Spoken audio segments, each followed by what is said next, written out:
morning, everybody, and welcome to the ETC Cooperation webinar this morning. My name is Rose Power, and for those of you who do not know me, I'm an EU Project Officer with the Southern Regional Assembly. Myself and Karen Coughlin, my colleague, will be your moderators for today. Hi everybody, as Rose said, my name is Karen. I work with the Southern Regional Assembly as a project officer, so working on different Interreg Europe projects, and we will hopefully be taking you through what is going to be a very interesting seminar today. And we hope everybody enjoys what we have. So just before we get started, I am going to take you through a few very quick housekeeping rules there. So if you just move on there, Catherine, please. Okay, so you will have seen when you logged in, there should be a control panel on your right-hand side. So again, you have control over this yourselves. If you just want to click on that orange button, so it's the one that's circled in red there, that will allow you to either open or close. It's available at all times during the webinar, but if you want to have it open or close, that's up to yourselves. So again, just click on that orange button and you can tick your choice then in the drop-down menu that is presented to you. Just go to the next slide. And then you will have noted when you joined the webinar today, you're going to be muted and you're not able to share your camera or screen as an attendee. So we would ask that any questions that you have or any comments, you'd put those via the questions panel. So you see again there, the bottom right-hand corner, you see a questions tab in the control panel. We just ask that you put your questions in there. Now we will be doing a kind of a quick question and answer session after each presenter today. But again, we've quite a packed agenda and we don't want to run over because you know your time is very precious. So if there's any questions that aren't answered today, and again we'll run through this at the end, but just to note we will follow up with you afterwards. So again, questions via the questions panel on your right hand side. Okay, so if you're having any issues or you do want to draw attention to yourself, there is a hands function there, you'll see it. So if you just click that, and again, that's in your control panel. Now again, we would ask questions and comments are put into the questions panel. However, if you're having any issues or you do want to draw attention to anything or ask maybe something urgent, that option is there and somebody will come to you and attend to your question. So just to note as well today that today's webinar is being recorded. We will be using it after this and hopefully sending it on to anybody that wasn't able to attend today or those that maybe hadn't registered would like to hear what was being said. And we'll also be taking screen grabs throughout. Now, it probably won't affect you as much because the cameras are off, but just to make a note of that, and we'll be using them in our reports and hopefully our social media after today just to let people know what went on. Okay, so before we get started, what we'd like to know is where everybody is logging in from today. So as Karen mentioned, in the question section, it'd be great if you could just type in what part of the world, what part of the country that you're actually joining us from today so that we can see where everybody is coming from. So if on the right-hand side in the question box, if you could just type in your current location, that would be great. And Alice, when you get a minute, you might just let us know where people are logging in from today. That would be great. Good morning, everybody. We can see a big variety today of places that people are logging in from. We have Waterford, we've Kerry, we've Cork, we've Tramore, we've Donegal, we've Kildare, we've Cork again, we have Tipperary, we have Wexford, we have Carlow. So we're well represented. They're coming in faster than I can read them, so that's great that everybody can use that function. So, and Limerick as well. I see Limerick is logging in there, and Dublin. Okay, Alice, thank you very much for that. No problem. So to open our webinar today, I'd like to introduce you to Derval O'Brennan, who is the Assistant Director of the Southern Regional Assembly. Derval is just going to say a few words just to open the webinar. Thank you, Derval. Good morning, and thank you, Rose, and thank you, Karen and Alice, who you've just met, and we're also joined with our colleague Catherine as well. I can't see you, this is really strange, but you're all very, very welcome. This is the second meeting of the ETC network, albeit the first one was for the Interreg Europe sub-network. In those more innocent days, back in May 2019, hosted by our colleagues in CIT down in Cork. we convened the first meeting of this network. A number of you then attended, or your colleagues attended, a workshop that we held in Waterford in September of last year, with the focus on FLC and on specifically for the IE project officers. There was a drafting of the regional action plan workshop as well. I've got to say, I was very heartened when I saw the list of registrants that Catherine sent on to me this morning. There's 63 of you have, you know, I suppose, taken the opportunity to join us this morning. We'll never get used to what is a rather strange medium for us as human beings to interact in. While it's very efficient, it's functional, there is a loss in the way we're having to operate business at the moment, and I'm sure all of you who are involved in projects feel that very keenly. The learning and the peer learning that derives from, I suppose, the interstitials, those meetings, those chance opportunities and conversations that we have with our project partners and with our programme colleagues is lost. But we make the best of the situation that we find ourselves in. I'm just going to pause for a second just to acknowledge the work of my colleagues. Ordinarily, this is left to the end of a welcome, but I suppose I want to acknowledge the work and professionalism that they have put into the organising of this ETC network meeting, but also their background work that continuously goes towards contributing to the work of the Regional Assembly. And I'm purposely naming Rose, Karen and Catherine and Alice this morning and thanking them for organising the event. I suppose you do have a full agenda today. I don't want to impose on your time. I'm not, unfortunately, going to be able to stay for the meeting itself, but I will leave you in the capable hands not only of my colleagues but some very interesting speakers as well, who I'll refer to in a few moments. I suppose I just wanted to touch again basically on the purpose and direction of the ETC network. The Assembly has a particular function, Southern Regional Assembly, no different than our Northern, Western and our Eastern and Midland Regional Assemblies. We have a function to assist and coordinate and animate the space in the public sector in whatever guise and whatever means possible to, I suppose, ensure that there's a maximising of the availability of funds into the region, that added value.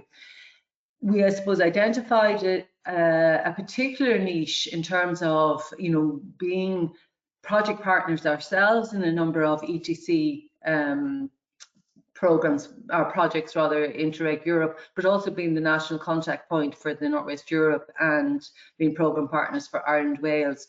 We identified that there was specific issues that arise for the project partners and the project officers, and hence the proposal to start an ETC network. The network, I suppose, we see ourselves very strongly in the space of facilitators and animators. We're not owners of the network. The network is only going to be as strong as its constituent parts. All of you are members. All of you have a part to contribute, something to play. You need to get something from attending network meetings. You have an opportunity during the course of the morning to give your opinion as to how regular the network needs to meet, but it needs to mean something. You can guide and shape the agendas of future meetings. We can facilitate specifically in identifying speakers, but also, helping you and assisting you in sourcing speakers as well. If there's particular topics of interest, please let our colleagues Rose and Karen know, and we'll do our best to secure those for the next meeting. Just feel that the building of the agenda and the work of the network is very much a collaborative purpose, and it's the peer learning that arises from networks such as this that will give the value. We all know as project partners the need for identifying relevant and pertinent stakeholders. You can be a source of that for each other, or you can be a signpost for others as well. there's peer-to-peer learning, there's the sharing of best practice, there's just the general collegiality and support that can be offered.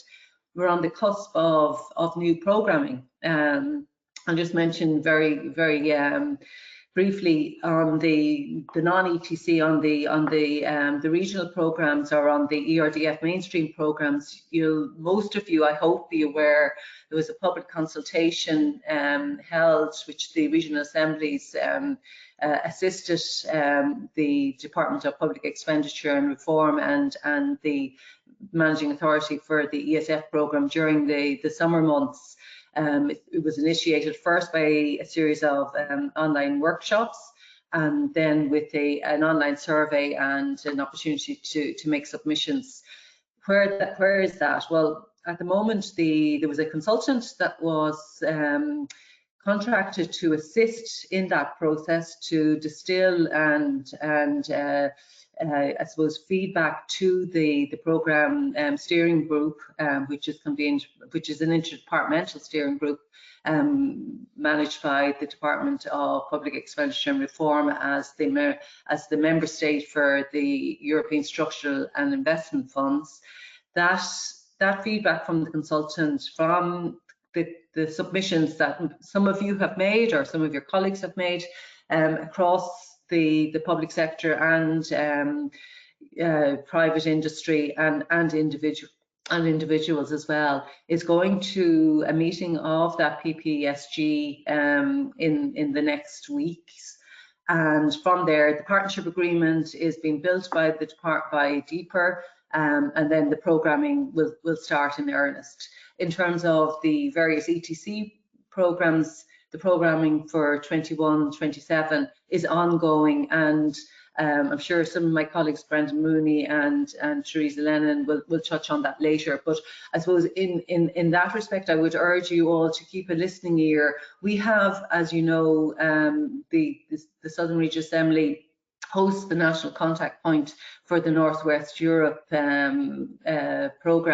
At the moment, that particular post is unfilled due to a colleague of ours, Rita McGarvey, who moved on to new adventures earlier in the spring. We haven't as yet the authorization to fill that particular role, but we hope that will happen very soon, and that will be your opportunity to liaise on the Northwest Europe programme. But keep an eye on the space. It'll happen very rapidly when it does.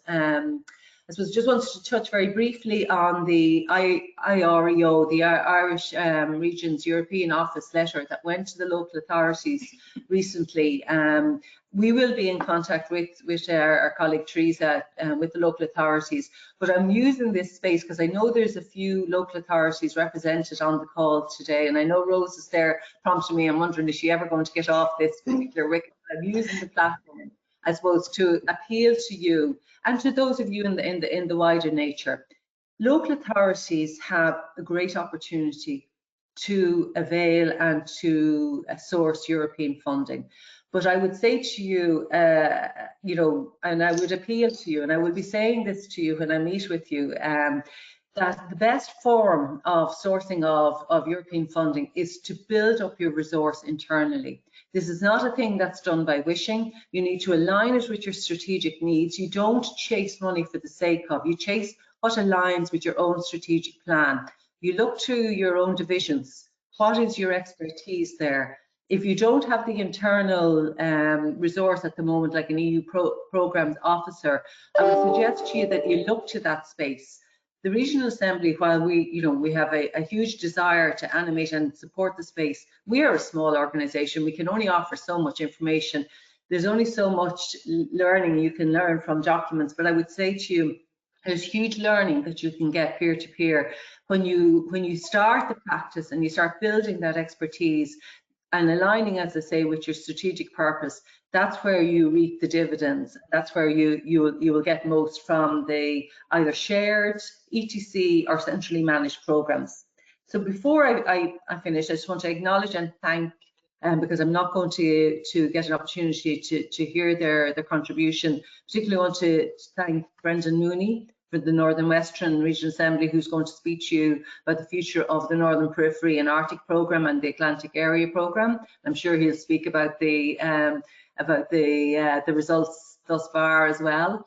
You'll learn from Teresa Lennon, our colleague in Brussels, how she can help you, and her colleague Agneta as well.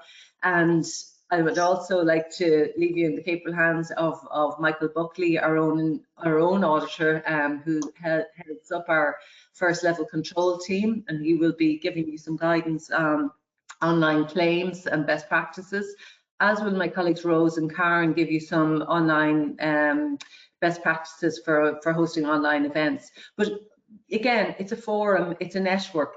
Please don't feel shy about sharing your own best practices, because we also are new to this game. We're learning. It was a steep curve. We want to learn from you as well. We want to, I suppose, hopefully move to a space where we're eventually able to meet with you again in person. But in the meantime, I just wish you all well. I wish you good health. I wish you best of outcomes in your projects, and also to I suppose build on the network and make it grow and make it meaningful. And thank you for your time. Derval, thank you very much for your opening words this morning. I know you can't stay with us today, but we appreciate your introduction there. So now I'd like to introduce you to Brendan Mooney, who might turn on his webcam. Brendan is the EU Programme Executive with the Northern and Western Regional Assembly, and he's also the national contact point for the Northern Periphery and Arctic Programme, and also the Atlantic Area Programme. And Brendan is going to take us through a presentation which will give us an update on the future of these programmes. So I'll hand over to you now, Brendan. Thanks very much, Rose, and thanks again. Just to follow on from what Derval said, just to thank to Rose, Alice, Catherine and Karen and the team for organising this event, because it's a great opportunity to meet with those in practice, those that are using European funding as mechanisms to help us design and develop and create new programs into the future that will suit your needs.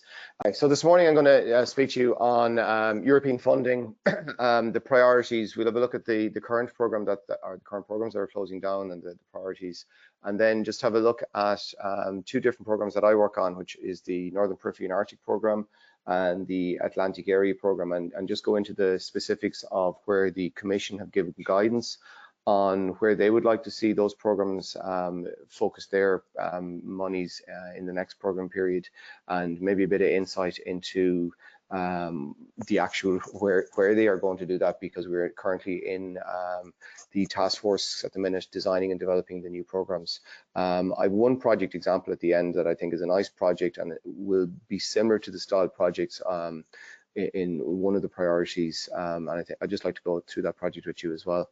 So as I said, my name is Brendan Mooney. I'm from the Northern Western Regional Assembly. We're a sister organisation of the Southern Regional Assembly. Sorry, I'm just waiting for my slides to move forward. There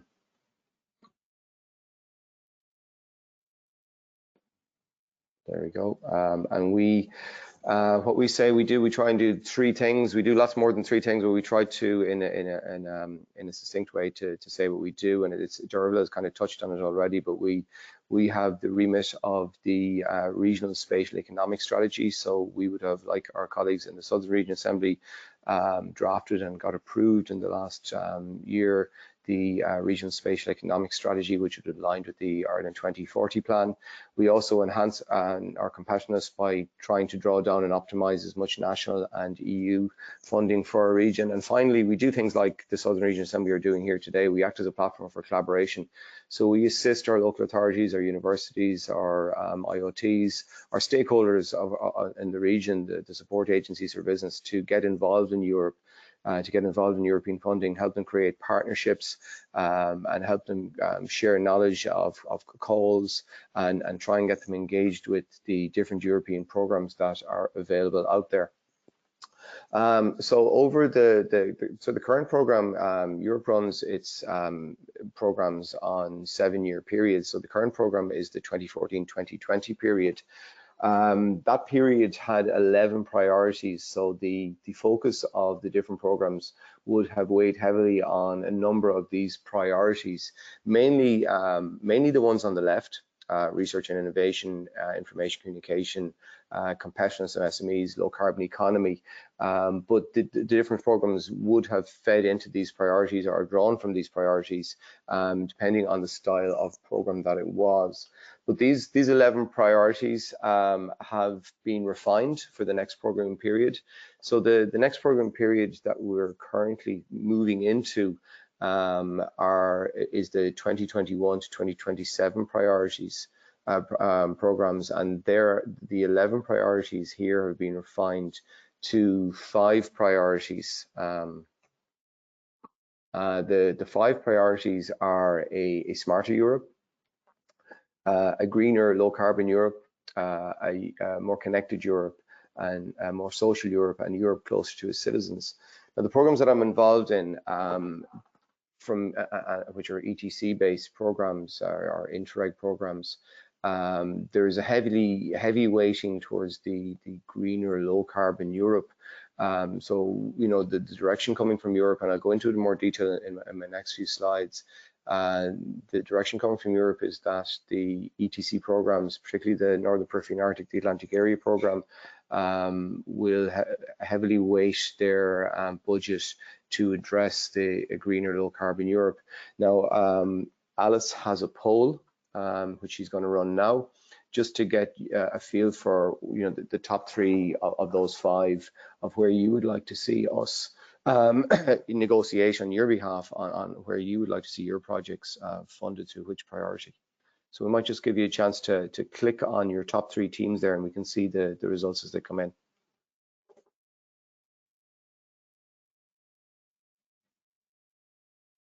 Okay, that's interesting. Okay, we'll just give it another couple of seconds before we move on. So obviously the priorities there, we'll look at the poll towards the end. The priorities there are very broad stroke priorities. So a smarter Europe, a greener Europe, you know, they're quite broad stroke. So the Commission have given more detail and what would be known as specific objectives. So they are under each priority, what the more detail, the more focus on what the program will focus on. So the Smarter Europe, the specific objectives are about enhancing research and innovation. Specific objective number 2 is reaping the benefits of digitization for citizens. Specific objective number 3 is enhancing growth and competitiveness of SMEs. And specific objective number 4 is developing skills for smart specialization, industrial transition and entrepreneurship. Just think my slides have frozen again here. There we go. So the programs now are currently looking at which of these specific objectives they will focus in on, and you might see some similarities here on the old program. So a lot of the old programs would have focused on entrepreneurship and innovation, and a lot of those style projects I feel will fit in under the Smarter Europe program through these specific objectives. And just then going on to the next priority, which is a greener Europe, and that's about promoting energy efficiency measures, promoting renewable energy, developing smart energy systems, grid storage and local level, promoting climate change adaptation, skills prevention, disaster resilience, promoting sustainable water management, promoting the transition of the circular economy, and enhancing biodiversity. Again, my slides seem to, I don't know if anyone else can forward. Yeah, there we go. So the priorities there, you can see the more detail of the focus. So again, and I'll go through it in more detail in a moment, but the Northern Periphery and Arctic and the Atlantic Area, and indeed all ETC programs, would have got what are known as orientation papers from the Commission. The orientation papers would go through where the Commission feels the focus of the program should look at into the future. It goes through the geography, which we'll mention also, but the focus really on the Northern Periphery and Arctic and Atlantic Area, and indeed a number of programs, they are heavily weighted towards this greener Europe. So if you have projects that you feel fit under some of these specific objectives, or in the Greener Europe team, now is a good time to start planning, developing them, looking at creating a partnership, looking at creating that triple helix or quadra-helix partnership with, you know, the academic world, the legislative world, the local authorities, the SMEs, and so on. And my slides will be shared, so I don't plan on going through each of the priorities, because some of the priorities aren't necessarily going to be the focus of ETC funding and will be focused, or Interreg funding, but will be supported through other mechanisms. The More Connected Europe, the next slide, if you just move on there, somebody can just move on. That really, I can't see too much focus from an Interreg point of view on a More Connected Europe. These are larger scale projects, infrastructural projects, which aren't the focus of Interreg. The next priority is the More Social Europe. Again, if somebody can just move on to the next slide, the More Social Europe, again, is more ESF funding rather than Interreg funding. And finally, P5, the next slide, is a Europe closer to its citizens. I can see a small amount of Interreg European funding coming in under this priority. Interreg also, it's kind of different than other types of programs. The Commission have given what is known as Interreg specific priorities. So just if you move on to the next slide, and the Interreg specific projects, priority is where the Commission have asked each program to set aside 10 to 15% of their budget to focus on better cooperation and governance, so enhancing institutional capacity of public authorities and stakeholders to implement macro-regional strategies and sea-basin strategies, as well as other territorial strategies. So it's about helping organizations and the actors, particularly, you know, I'd say universities, local authorities, regional assemblies, about providing funding to help implement European macro and sea basin strategies. From the early negotiations that I've been involved in, it's specific objective number 1 that I think most of the funding here will be developed. So just moving on to the next slide. My area of expertise, or where I work on, is in European territorial cooperation funding, and I believe a lot of the participants today are on this session work already in Interreg, but ETC, also known as Interreg, is one of the 2 goals of cohesion policy and provides a framework for implementation of joint actions and policy exchanges between national, regional, local actors from different member states. The overarching objective of ETC is to promote a harmonious economic, social and territorial development of the Union as a whole. And as you know, Interreg is built around 3 strands, Interreg A, B and C. And just moving on to the next slide, this is an overview of the 2014-2020 program. Not an awful lot is going to change in this program in relation to the geographies of the projects and the number of programs. So Interreg A is the cross-border program. And I know I'm talking to colleagues from the more southern counties today, but you would have read in the paper that one of the early wins in Brexit, if there was ever a win in Brexit, was the fact that Peace Plus was agreed and supported by the British government, the UK government and the European Commission. And Peace Plus is an Interreg A program, a cross-border program. Then we have Interreg B. There are 15 Interreg B programs. Touch on those in a minute. And then Interreg C, there are 4 Interreg C programs. There was talk of this being reduced to 1 or 2, but it's looking like there will be 4 programs in the next period. The one that most of you probably will know about are the 2 main ones would be URBACT and Interreg Europe. Interreg Europe is a policy-based program. It's a program that lets organizations work together to influence local, regional, national and European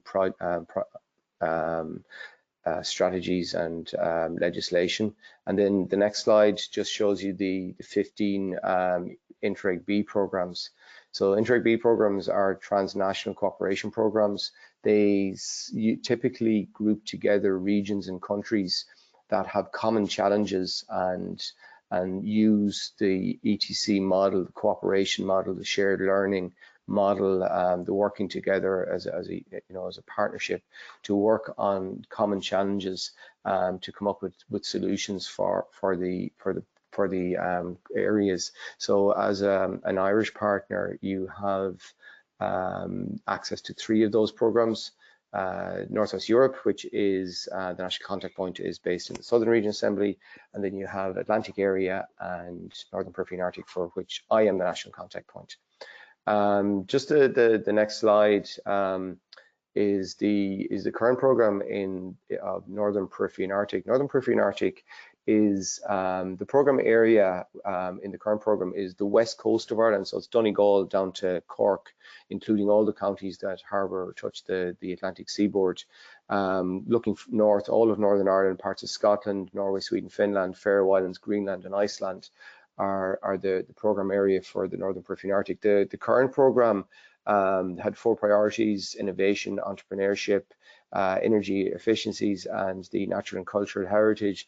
And just going on to the next slide, I mentioned earlier on that the commission issue what is known as orientation papers. So the orientation paper that came from the Commission for the Northern Periphery and Arctic excuse me, program asked the program to focus 85% of its funding in P2. P2 is the Greener Europe, with 15% the remaining budget on the Interreg specific objective. Now, I know from negotiations that won't, the orientation papers, we aren't, they aren't set in stone, they aren't legislative, they are just a guide, but you know, we would need good justification to move too far away from them. The negotiations currently between member states is looking like that. Absolutely, the P2 will be the main focus of the program, but there will be some focus on P1, a Smarter Europe also, and that's good. I think we cannot completely focus all the monies on all the programs on the green agenda. We need to look at smart solutions, on smart specialization. We need to look at digitalization. We need to provide supports for SMEs and entrepreneurship and innovation as well. And P1, I feel, is the best home for that style of support. Just moving on then to the other program that I look after, Atlantic Area. Atlantic Area is a larger program than MPA. It's open to partners from the entire island of Ireland, and the priorities in the last program were, again, entrepreneurship, resource efficiencies, risk of natural and climate and human origin, and biodiversity, natural and cultural assets. There's a number of challenges we see there. If you look at the map, obviously Brexit is a huge problem for all these programs that Ireland are involved in. Losing Northern Ireland, Scotland and Wales. We lose an ally in the management of the program. You know, the focus can be sometimes in this program a little bit Iberian, can be focused on the Spanish, Portuguese, and France can be the kingpin in this program on where the focus goes.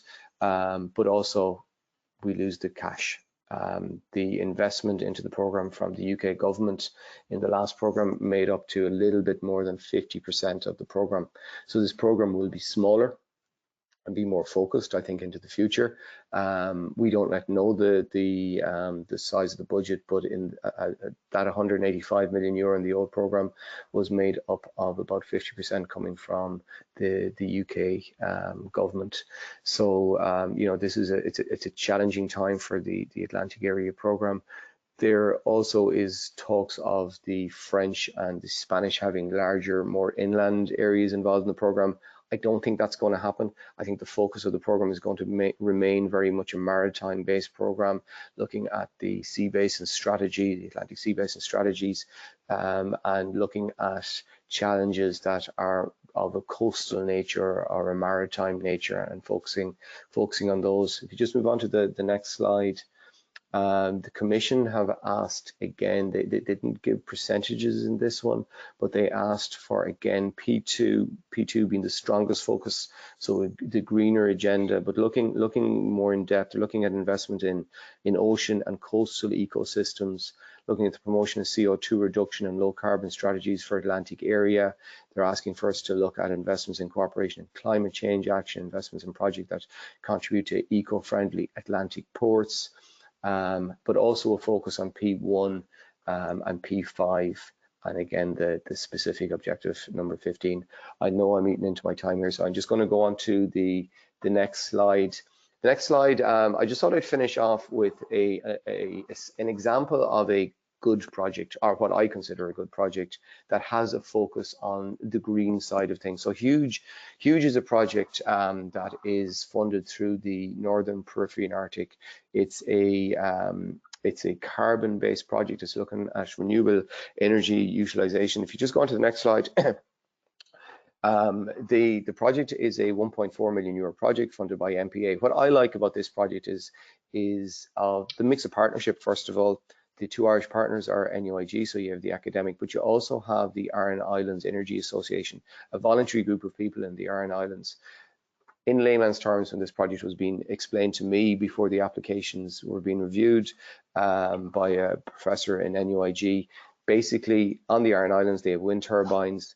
The wind turbines are producing too much energy at certain times and no energy at the other times. They're looking at trying to make the wind turbines and the Aran Islands self-sufficient, energy self-sufficient, and hydrogen be used as a storage mechanism for that. Just moving on to the next slide. The Huge project aims to provide communities with energy security and self-sufficiency. It wants to increase the awareness of hydrogen as a viable option for this, and to facilitate the decision-making and implementation of hydrogen solutions for public infrastructure. I have a video, a small video, just to show the project a little bit better than I explained it. I don't know if we have time for that, but if we do, could Catherine please play it?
Thanks, Catherine.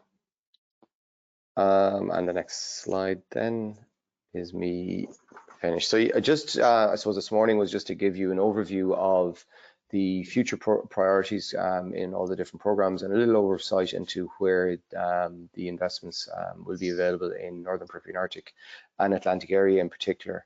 And I'd be really interested in hearing your feedback and looking at the poll that we did earlier on as well at the end of the session. Thanks, everyone. Brendan, thank you very much for a very interesting and informative presentation. I'm sure that will be of great benefit to our attendees. So if any of the attendees have any questions, you can type in your questions in your Grab tab on the right hand side of your screen.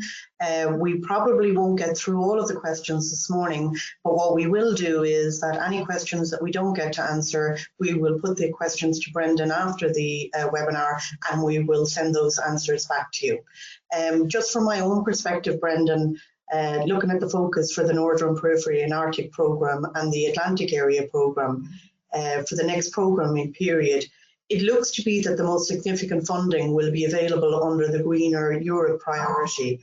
And if this is the case, do you think the future applicants for funding should concentrate their efforts under this priority?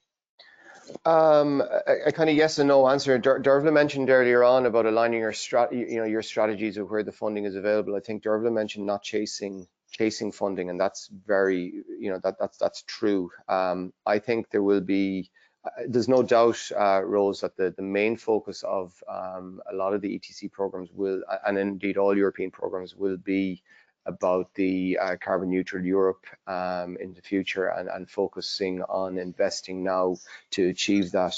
But from my involvement in the different programs and the different task forces that are now developing, there's a little bit of a push to make sure that we don't just focus entirely on P2, that P1 in particular, the Smarter Europe, and also gets a fair share of the programming funds. So the previous projects, or sorry, previous programs would have an innovation and entrepreneurship focus as well, as and that won't be lost. That will still be there, but certainly there will be a weighting towards solving the CO2 emissions, coming up with energy efficiency solutions, coming up with the low carbon economy, the green economy, that will be a main focus. Okay, thank you very much for that, Brendan. We also have a question in from Michael Doran. He's looking to know what counties specifically can benefit from the Northern Periphery and Arctic programme. I think you might have covered it in your presentation, Brendan, but you just might recap those counties for us. Yeah, so the programme area is Donegal down to Cork, so the west coast. That's right, the programme area of the current programme. The new programme is currently being negotiated, and that may change. But having said that, even if your county isn't in the programming area, you can still get involved as a project partner in one of these projects. So we have a number of Irish partners from in the current program that aren't from the programming area, because each program has a flexibility to spend outside its defined program area. But also, if you can show that you are an expert in a particular field, in Ireland, for example, that there is an argument that you would be allowed as a project partner. But even without that argument, if you want to get involved in a project, you have and you have a network of partners available, it wouldn't and it shouldn't put you off applying. Probably not as a lead partner if you're outside the program area, but certainly as a project partner. Okay, I also have a question from Ronan Gingles here from Cork. Even if the UK is not involved in the programme decision discussions, are we now absolutely certain that they will not continue under ETC programmes, even if a high-level political deal is reached? Other programmes, except Erasmus Plus, don't seem to have been ruled out. Yeah, I suppose the nice easy question from Ronan, thanks. The negotiating teams from each member state were given guidance that the development of the programs into the future was to be done on the basis that the UK weren't involved, because I think what the Commission didn't want is different programs negotiating with the UK individually. That there's one team negotiating on behalf of Europe.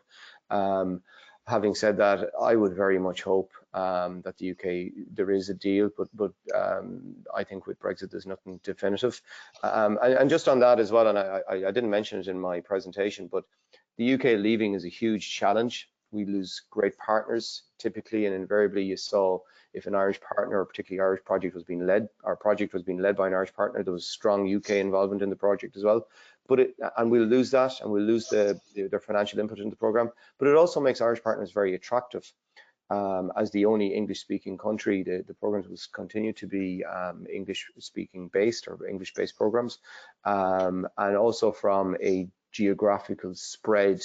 And when projects are being assessed, there's you're looking at the geography of the partners, you're looking at the sectors the partners come from, and if projects can have a good geographical spread, which now will mean they will need to have an Irish partner in their partnership, it will score well. So, the UK leaving is obviously very negative, and it's not something we wish or want, but it does provide an opportunity for Irish partners. Brendan, thank you very much for that. We have quite a number of other questions, but obviously just for time purposes this morning, we will send those on to you after the event, and we will make sure that we get back to the attendees who raise those questions with our answers as soon as possible. Brendan, thank you very much for your presentation this morning. Thanks, Rose. Moving on from this now, I'm going to introduce, Karen is going to come back on to introduce our next presenters. Thank you. Hi, thanks Brendan for that. I know I certainly found that informative and really interesting. It's good to hear things are happening for the next programming period. Just before we start, so we have Teresa Lennon, who is head of the Irish Regions European Office, who's going to give us an overview and tell us how they can help us, I suppose, in our daily work. I'm just going to run a quick poll if Alice could put the question up there.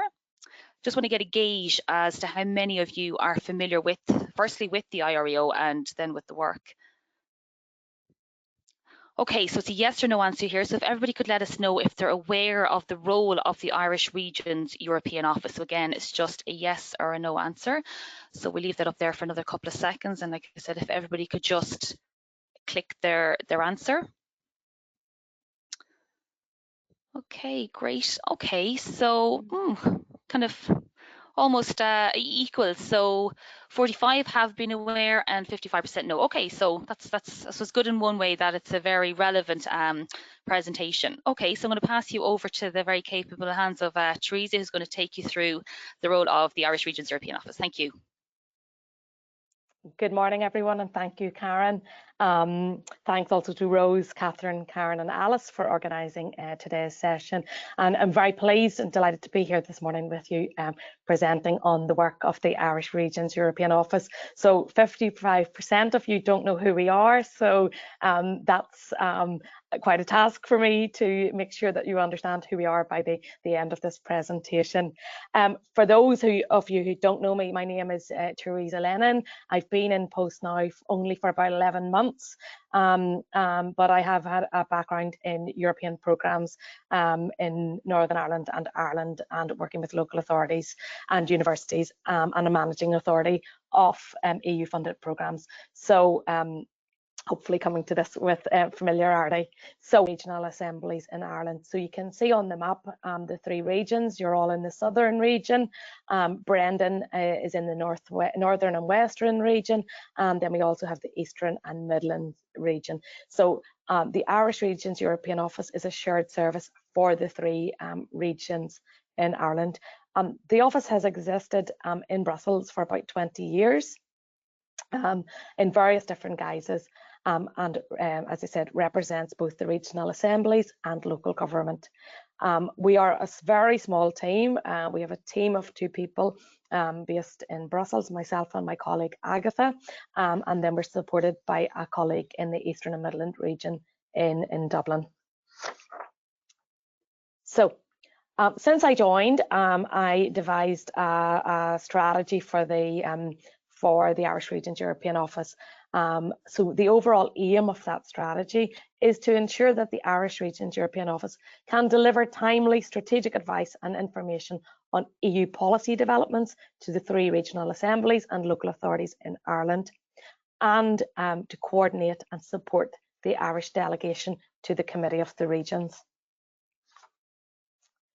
So I suppose the objectives then of the office, our raison d'etre, our reason for existing, is primarily to support the Irish delegation to the Committee of the Regions. So the Irish delegation is made up of 9 full members and 9 alternate members. And the Committee of the Regions, for those of you who are not familiar with it, is an assembly or a grouping of local and regional government that come together in Brussels to ensure that the voice of regions and cities is represented in EU policy making and decision making. So it operates a little bit like the European Parliament, except that members are local and regional elected members. So some of the members of your councils are members of the Committee of the Regions. They don't have a formal decision-making role within the EU decision-making arena in the way that the Parliament and the Council do, but they have a strong advisory role, and certainly the voice of local and regional government is really strong and getting stronger all the time. So from the Southern Regional area, the following members are sit on the Committee of the Regions. So Michael Murphy, he's the head of the Irish delegation, and he's from Tipperary County Council. Deirdre Ford from Cork City Council, and Kieran McCarthy from Cork City Council. And there are also 2 alternate members, so when the full members are unable to attend, the alternates get invited to attend. We have Conor McGuinness from Waterford City and County Council, and Gillian Coughlin from Cork County Council. So that's, as I said, the raison d'etre of the office, and we support the members through briefings, supporting them at meetings, helping them with opinions that they undertake. But as well as that, I recognise that there's a need to work with all of the local government in Ireland and provide support to yourselves as project officers to support understanding and raising awareness and communicating the opportunities for participation in different funding programmes. We also seek opportunities for influencing EU policy development, and quite often that's at the EU level through the Committee of the Regions or through MEPs, but it's also through discussions with the Department of Public Expenditure and Reform in Dublin, particularly at the moment around the shape of the new ERDF programmes that will be coming on stream next year. Another key task is building capacity and partnerships with other regions. Obviously, being based in Brussels, we have access to all of the other regions. Most regions in Europe have offices in Brussels, and we're involved in a number of different networks. Through the Eurocities network, the Conference on the Peripheral and Maritime Regions, and we meet regularly with those other regions in various different fora.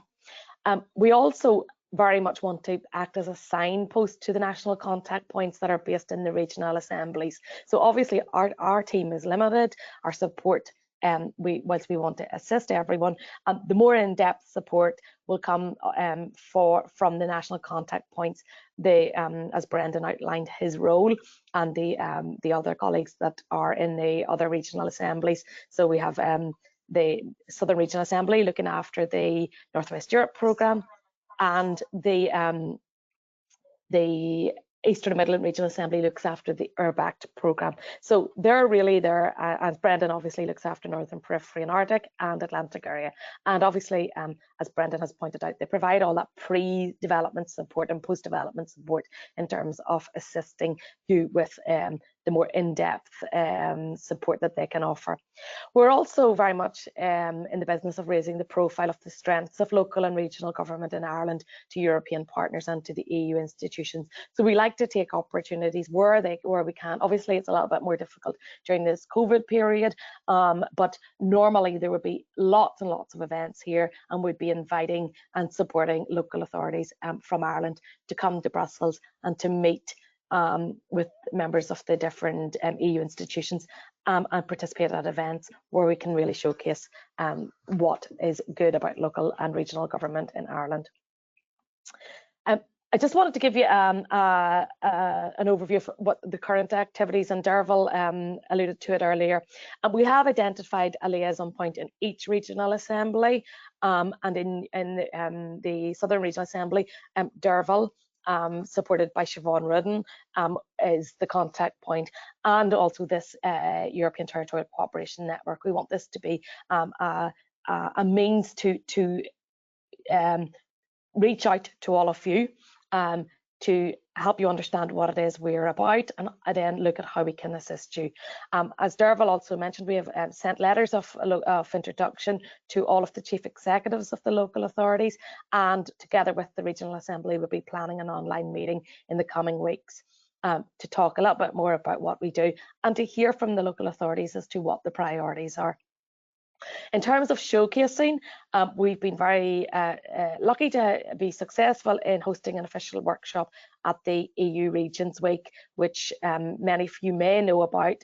It's normally 1 week of seminars and workshops in Brussels, which would normally take place during next week. However, obviously everything is online this year, so it's 3 weeks of seminars, and some of you are maybe already registered for some of the events. But just to promote our event, which is Green Cities by Co-Design, and that event is on 21st of October, and that's the link to the registration. And we will be showcasing the work of Limerick City and County Council, and also Smart Dublin, which is a amalgamation of the 4 local authorities in the Dublin area, as well as 10 other cities from Europe that are participating in that event. So please, if you can, come along and support and find out more about that. As I said, we do the ongoing support to the Committee for the Regions delegation. What we started to do is have national delegation meetings in Brussels when the members are physically present here. We've been doing it online with guest speakers. So yesterday we had our meeting with the delegation, and we had a guest speaker speaking about cohesion policy. So that's keeping the elected members up to speed with the current policy developments. And as I said, we continue to feed our views, or the views of local and regional authorities, into the Department of Public Expenditure and Reform in terms of shaping the new cohesion policy programmes. And also then we've been responding to some of the public consultations, as Derval alluded to earlier, on the different programmes, to make sure that the views of Irish local authorities are being heard. Just a very quick slide then on our communication activities. That's our website link. We do have different sections on policy, funding, events, the work of the Committee of the Regions, and we also have a case study section. So if you are, I mean, and I know many of you on the webinar are running successful EU projects. If you would like us to showcase them, and I know if it's an EU programme, you'll have your communication activities and your targets to meet, and this is one way that you can showcase your work, your success. We'd be very happy to host that on our website.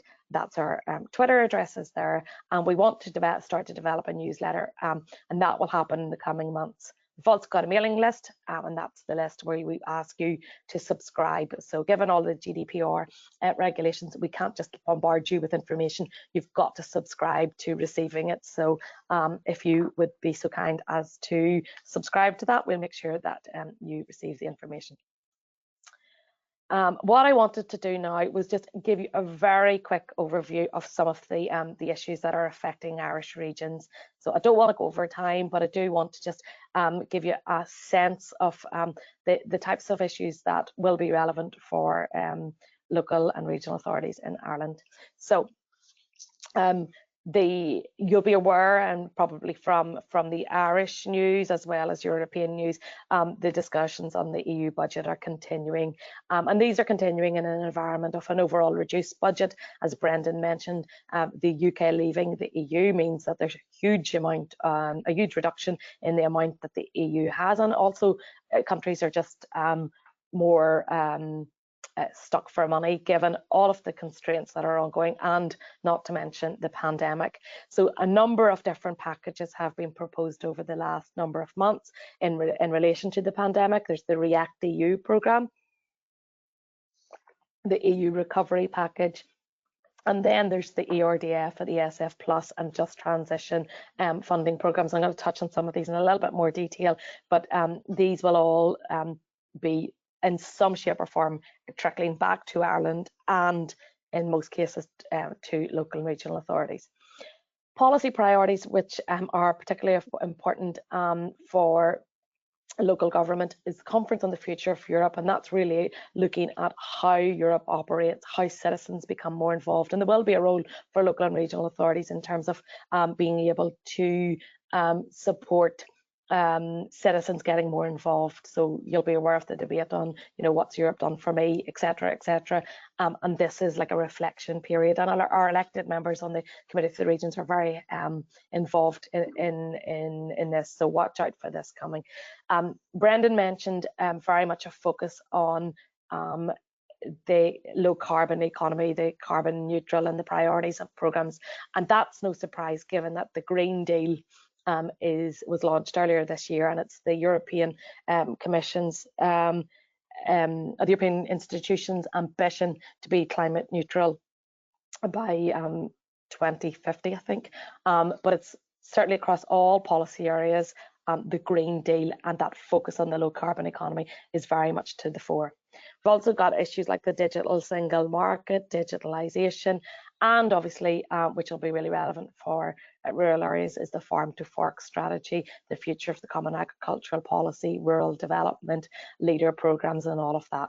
And then obviously Brexit and the implications that that's going to have on all facets of Irish life, including trade, cross-border cooperation, etc. Very quickly then I wanted just to look at cohesion policy funding. So Derval mentioned this at the beginning. Cohesion policy funding, ERDF funding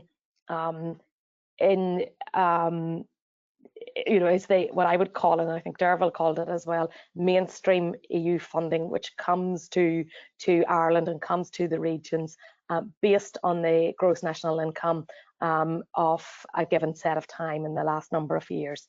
So for the package of proposals for cohesion policy, ERDF, ESF Plus, and all of the territorial cooperation programs that Brendan mentioned, Ireland is expected to get about 1.195 billion. So it's a little bit less than in the current programming period.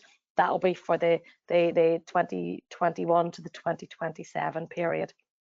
And then specifically on the ERDF programme, which currently the Southern Regional Assembly and the Northwest Regional Assembly act as managing authorities for that programme in Ireland. So that programme will continue. It aims to strengthen economic and social cohesion by correcting imbalances between regions. So Ireland's ERDF allocation is likely to be reduced from the current round that we're in. So for the next 7-year period, for ERDF, Ireland is expected to get about 396 million.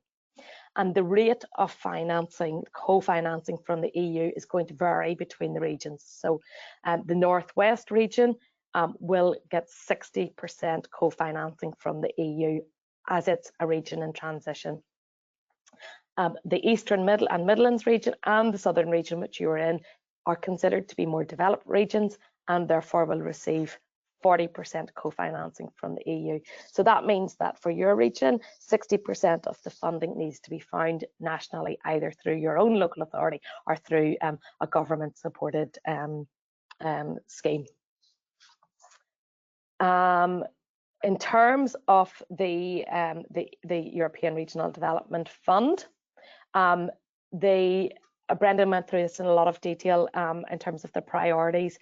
The Department of Public Expenditure and Reform have decided that based on a needs analysis, based on lots of feedback and consultation with other departments and stakeholders like local and regional government, that the 3 priorities for the next round will be a smarter Europe, a greener Europe, and a Europe closer to the citizens.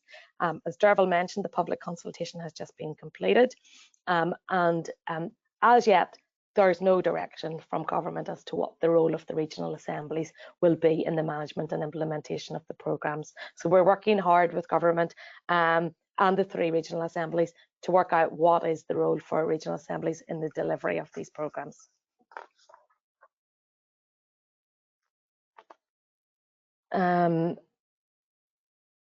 So just I want to finish and spend the last few minutes on a range of other programmes. So I called the ERDF the national mainstream funded programmes. This list that I have in front of you now are a range of other competitive funding programmes that are mainly managed at the EU level in Brussels, either by the European Commission or by various agencies. They are competitive in that there's no direct allocation from any of these programmes to a member state, and member states in the main must work in partnership with other countries to access the programme. So as Brendan pointed out, you have the European Territorial Cooperation Programme, so the Northwest Europe Programme, the Atlantic Area Programme, and the Northern Periphery and Arctic. I've actually left off the slide, so I put that back in for you. And then the Interreg Europe Programme. So Brendan's gone through them. They're competitive programmes. You must work in partnership with others, and Brendan has touched on the priorities for those. The Horizon Europe programme then is the EU's programme for research and innovation.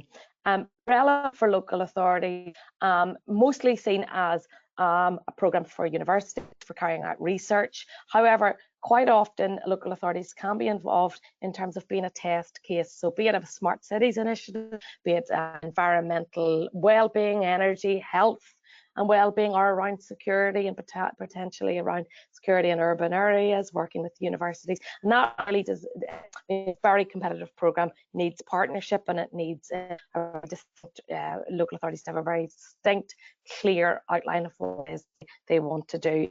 I would say your first point of contact in that is working with your local higher education institution and work out what they're doing and where there may be an option for a local authority to be involved. Life Plus funding then is around funding for the environment and for biodiversity, and quite often local authorities will have a lot of environmental work they'll want to undertake that could be funded through this programme. The Urban Innovation Actions then is a regional policy initiative which looks at funding initiatives within towns or cities of over 50,000 inhabitants. Now, Urban Innovation Actions is something that has to be risky, that can't be funded by normal cohesion policy or ERDF. It has to be something sort of out there, really interesting, really different, and as the Commission would describe it, high risk. No one else will fund it. It's got to be something really interesting you want to do. There are other programs then, like the Creative Europe program, which looks at cultural heritage, community cohesion and well-being, creative ecosystems, gender equality, and international cultural relations. The Connecting Europe facility, this is a huge program which looks at energy and transport, but must it's a very large scale, maybe more difficult for some local authorities to be involved. It has to be something that potentially your national government is wanting to do anyway.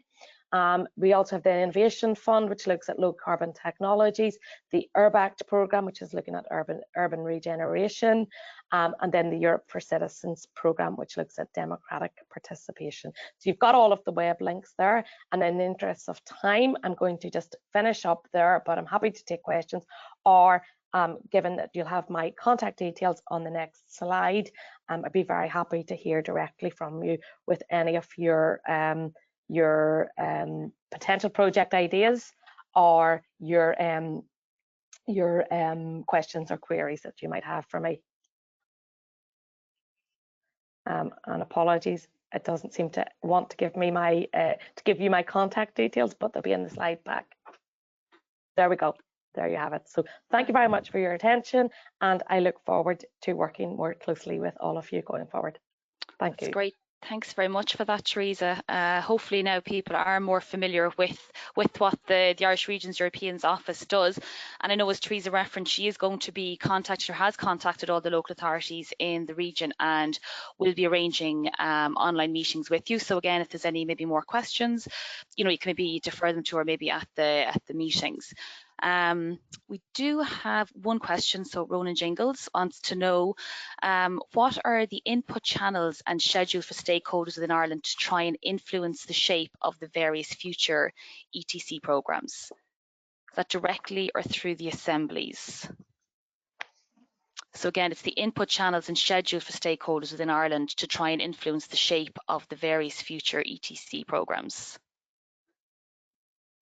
So Teresa, as I understand, yeah, as I understand, those consultations on the ETC programmes are going through the national delegates that are sitting on the programme development committees, and as I understand, that is through the Eastern and Midland Regional Assembly and certainly, and I think also Southern Regional Assembly and the Northwest Regional Assembly, representatives of different from different assemblies are sitting on the Programme Monitoring Committee together with the government departments.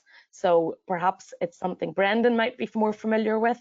So because the program, as I understand, the programs, the ETC programs are developing their draft program operational programs, and then the representatives will be asked to submit or to seek public consultation or seek consultation with regional stakeholders. But yeah, that's perhaps right. I'm not correct in that, Brendan. No, that's correct. Certainly for the Atlantic area and the Northern Periphery and Arctic, there's what's known as the PMC, but the task force is set up.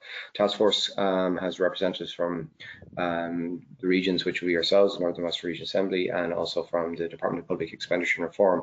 So, you know, in relation to, I think, Rowan's, how do people on the ground get engaged and influence? It's through us. It's through contacting us. It's about mornings like this morning. These negotiations won't be done, you know, very quickly. It'll be over the course of the next couple of months. So mornings like this morning, opportunities to talk to project officers and those that will be engaging with programs into the future. It's a great opportunity for us. So my slides, like Teresa's, will be circulated afterwards. My contact details are on those. And based on the slides that I circulated, if anybody has any direct input or any focus that they'd like us to particularly channel at those negotiations, we'd be happy to do so. Great, thanks. I'm just conscious of time now, and I don't want us to be kind of rushing towards the end. Thanks for that, Brendan. So what we might do is, like we'd said before, any questions, I'm sure there's an influx of questions for all speakers, or maybe people may think of things afterwards. You can either contact people, and all of the presentations are in your handouts in your grab tab in the right hand corner, so you can download them from there, or you can request them afterwards. We can send them out to you, that's no problem. I think we have maybe one comment from Terence Connolly, who works in Limerick City and County Council, and he just wanted to congratulate Teresa on the work that she's put into the event, and said she's put great shape on it after the sessions were merged. So to say thanks to Teresa for that. Okay, thank you very much, Teresa. And like I said, we'll have follow-up meetings if anybody has any maybe other areas that they want to investigate within the Irish Regions Europe office. I'm sure maybe Teresa might be open to coming back and speaking to us again. So this isn't a kind of a one-off thing, so hopefully we'll be able to liaise more in the future. Okay, so our next presenter is Michael Buckley, who I'm sure everybody is familiar with at this stage. He heads up the First Level Control Unit, which is housed here in the Southern Regional Assembly. He is going to give you an overview of the claim preparation and supporting documentation. I suppose now that we've moved to a more online system, be it involuntarily, we're still doing that. So he'll give you kind of a better overview of that. But just before I ask Michael to come into us there, I would just want to ask a quick question to everybody again. So Alice, if you could launch the poll there, please. Okay, so we just want to know from everybody, have you submitted an online claim to the First Level Control Unit since the current restrictions have come into place? So again, it's a yes or no, so everyone could just let us know. We just want to get a gauge again as to, I suppose, people's familiarity with the process and system. So again, have you submitted an online claim to the FLC unit since the current restrictions have come into place due to COVID-19? And we'll just get a quick look at the answers there. So, okay, so 2/3 of you pretty much have submitted an online claim and 1/3 have yet to do so. Okay, that's interesting. Okay, so thanks for that. Okay, Michael, I'll ask you just to turn on your camera. Okay, thanks, Karen. Good morning, ladies and gentlemen. Thanks very much for joining us here this morning for this ETC network. For those of you who don't know me, my name is Michael Buckley and I'm auditor with the Southern Region Assembly. I'm head of the ETC First Level Control Unit. The unit is responsible for providing first level control functions for 5 European Territorial Cooperation programs, ETC programs, and those programs are Ireland, Wales, URBACT, North West Europe, and for the Northern Periphery and Interreg Europe program, we share the first level control function with our colleagues in the Northern Western Region Assembly in Ballydreen, and the controller there is Sharon Conway. The unit has 5 staff and there's 4 medical officer. And this morning I'm going to look at our presentation, claims for backup documentation. So, Karen, this slide is moving on there. Catherine, can you check there, please? Yeah, Michael, we thanks. can see the So slides moving on there. Yeah, sorry. Okay, that's perfect. Thanks. Sorry, I just didn't seem to move. Okay, so I suppose when the project gets approved, and then obviously the first line control function has to come into play, our first point of contact, the JS, may send us an email with a list of projects that have been approved, or we may be contacted directly ourselves by the Irish partners or the lead partner of the project. And I suppose our starting point really from the project is that obviously to get an idea of what the project is about and the background and the partners, we look for a copy of the application form and the subsidy contract and the partnership agreement. And as you see there from the slide, there's a couple of different terminologies. Some programs call it subsidy contracts, others grant offer letter. And again, partnership cooperation agreement mean the same thing basically. And then if there's any sub partners involved in any of the projects, again, we look to see is there a service level agreement in terms of who's responsible for what, whatever between the responsible partner and sub partner throughout the duration of the project. So the next slide to move on there now. So I suppose basically when you're starting to organize your claims or whatever, like, you know, the first thing you need to do is, like, I suppose you need to, when preparing a claim for submission, you need to ask yourself, you know, the following questions, I suppose, in terms of how much will I be declaring, what expenditure will you be declaring, and in case what budget lines will you be declaring the expenditure under. Generally, when projects start off, they may just only have staff costs and travel and a bit of office admin in the first claim or two, and then as the projects rank up and basically get into delivering the activities, you can see expenditure coming on and under other budget lines. Then moving on to my next slide there, declaring expenditure on the IT system. Sorry, I know but slides are a bit slow popping up there. Basically speaking, for declaring expenditure in the IT system, staff costs should be declared by staff member, one entry per month or per period, basically. So if someone's paid on a monthly basis, you calculate their eligible staff costs for that particular month and you put that in the system, or if they're paid on a fortnightly basis, you calculate their staff costs and put those into the system as well. We had a case recently where a partner basically calculated staff costs for 6 months and came up with a bulk figure and put that into the claim, and that had to be the claim had to be reverted, and they had to break down that expenditure and declare it again for the entire 6 months. I suppose when reporting travel expenses on the IT system, ideally, if you're per travel claim, depending, I suppose, on your organisation's rules and procedures for travel, some organisations may process a claim when they come back from after travel. Some may only submit monthly travel claims to their IT people or whatever, basically to be processed for payment. I had a case there recently where one partner, they had a claim. Basically, there was 10 transactions on that claim. All 10 transactions were relating to one trip, and the entire trip was eligible. And yet they sat down in front of the ETC platform and inputted every single one of those transactions. Keep it simple. If the entire travel claim is eligible, put in the bulk figure, and obviously send us a copy of the travel claim and the backup documentation. We'll be able to follow the audit trail from that. For expertise and services, basically the expenditure will be declared by supplier invoice, and again, separate invoices put in there. And the equipment, again, item purchased, and for the and per invoice, and for infrastructure works, again, invoices as they come in, and once they're paid, they should be declared under the various and the infrastructure works budget line under the various work packages. Just moving on there, the FLC check itself. Obviously, every project has to have a separate project account. It should be set up in your accounting system. So it's one of the questions that us as controllers have to respond to, basically, on the first level control system on the platforms. Is there a separate accounting system for the project, or is there a separate general ledger or accounting code on a standard accounting system? So, I mean, generally, majority of the situations is that there's a nominal ledger code set up on an existing accounting system, and all the project costs are posted to that. So basically, you need to get a printout from your job code.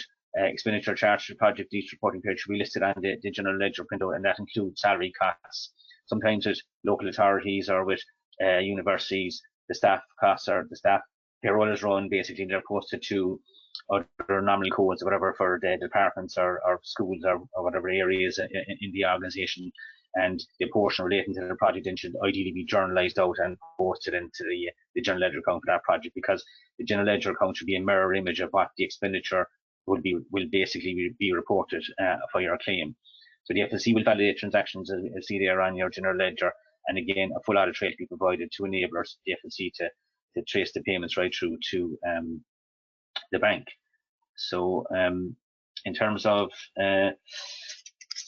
submissions, basically, sometimes like projects are under pressure, I know, to deliver the work package and their activities, but basically you should be always planning all the time from the start of a reporting period, get your information together, and after maybe 3 or 4 months of a reporting period, you could gather the first couple of months documentation for the claim, like a copy of your timesheets, you could copy of payment claims, or a copy of travel claims, copy of invoices. All the time, when we're raising queries and claims, where partners come back and say, "Oh, we're waiting for finance to send us back a copy of our travel claim, or waiting for a copy of the invoice to come back for external activities." All these, you could take a copy of all these yourself and keep them in your own section before you basically send them on to finance for payment.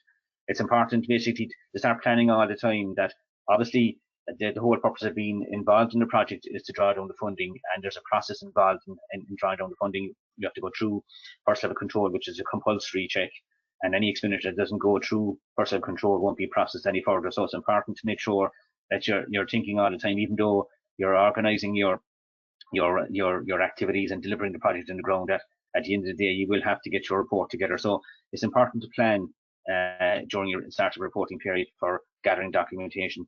You need to ensure that all the supporting documentation is available. Just ensure obviously that there's a clear audit trail, basically for all transactions uploaded to the IT system. And obviously, again, as I said, when you print off your general ledger account, you need to check to ensure that all the expenditure is on that account, and that it ties in with what the figures that you're going to report on your platform.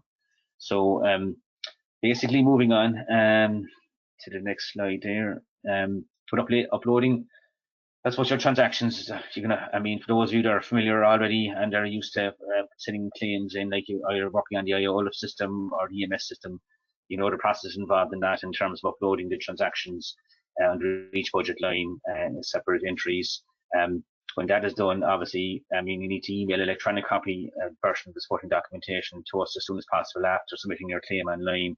I mean, the important thing is that obviously before we were getting hard copy documentation in, and we're now, given the current scenario, looking to move away from receiving hard copy documentation and creating hard copy files to an electronic system.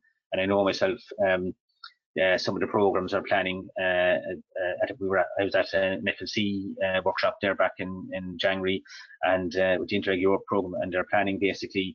There's a system being developed at the moment where all documentation will go on it at the point of entry, and at each level throughout the process.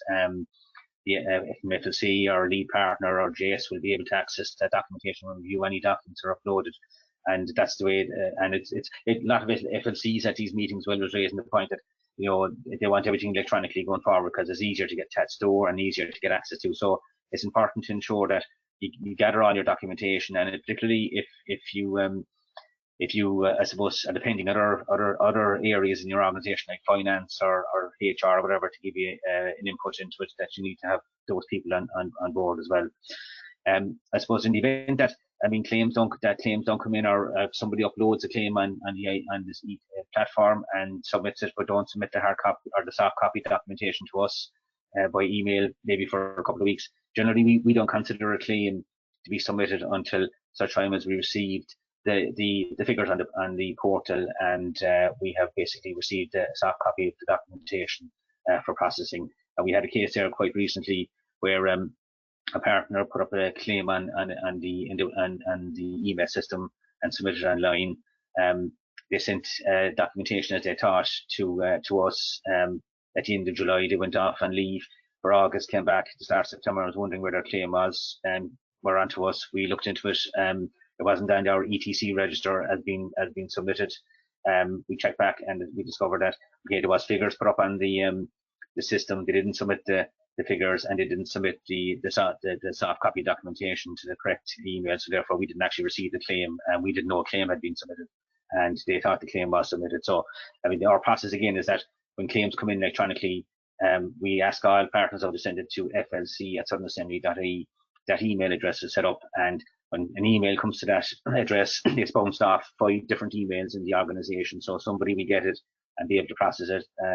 And basically, when the soft documentation comes into the organisation, it's acknowledged, is upload. It's the details of the claim is put up on our ETC register, so we know the claim is in.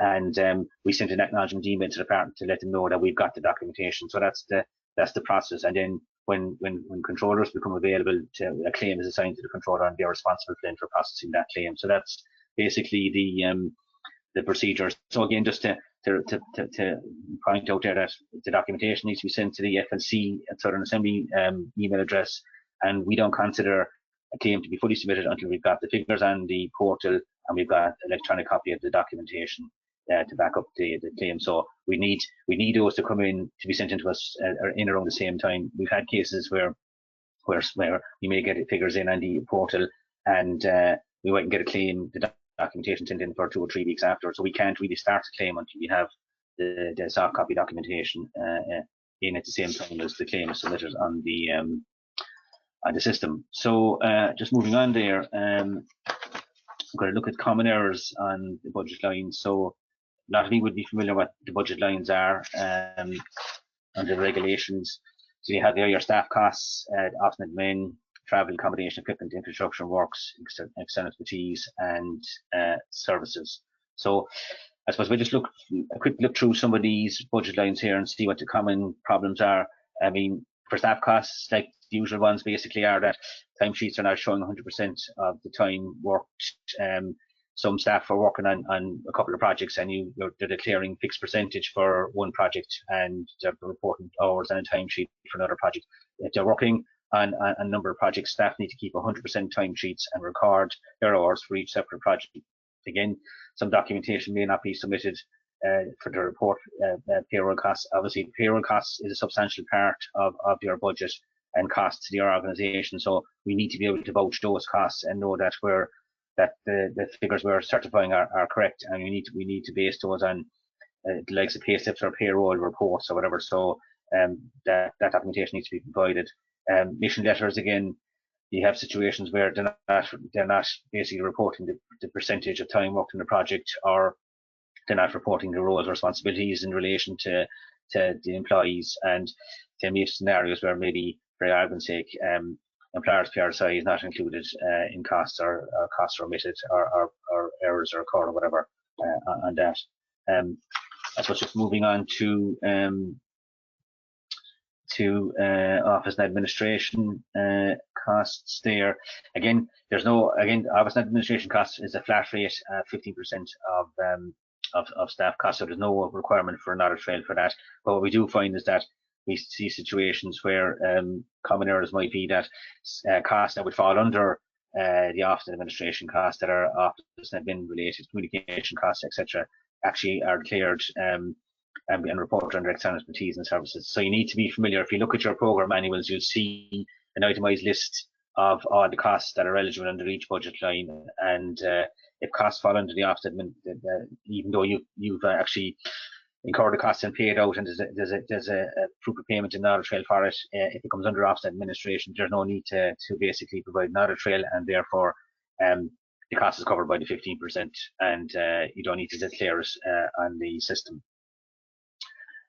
Moving on to travel, and the travel and accommodation should pop up there now. Budget line, the common errors are: you have travel costs declared for, so you could have external expertise, basically someone that's external to the organisation that you incur travel costs. You may take them to a meeting or a partner meeting, whatever.